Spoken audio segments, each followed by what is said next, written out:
Hello, ఎలా ఉన్నారు? ఈరోజు నేను బెండకాయ ఫ్రై చేశాను. బెండకాయ ఫ్రై కోసం బెండకాయలను కట్ చేసి చిన్న గిన్నెలో ఆయిల్ వేసి ఫ్రై చేస్తున్నాను.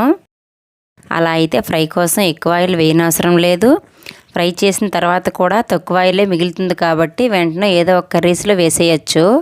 బెండకాయలు ఇలా ఫ్రై అయిన తర్వాత ఒక గిన్నెలో తీసుకొని ఇప్పుడు పల్లీలు కూడా వేయించి, తర్వాత కట్ చేసిన పచ్చిమిర్చి, వెల్లుల్లి రెబ్బలు, కరివేపాకు కూడా వేయించి ఫ్రై చేసిన బెండకాయ ముక్కల్లో వేసి ఇందులో పసుపు, కారం, సాల్ట్, ధనియాల పొడి, కొత్తిమీర కూడా వేసి ఒకసారి కలిపితే మనం ఫంక్షన్లో తినే బెండి ఫ్రై రెడీ అవుతుంది. మా పిల్లలకైతే ఈ ఫ్రై చాలా ఇష్టం. ఈ రెసిపీ నేను ఎప్పుడో ఏదో వీడియోలో చూశాను.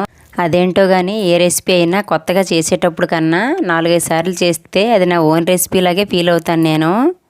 ఎప్పుడూ కాకుండా అప్పుడప్పుడు ఇలా ఫ్రై కర్రీస్ చేస్తే సాంబార్లు లాంటివి చేసినప్పుడు కాంబినేషన్గా చాలా బాగుంటుంది.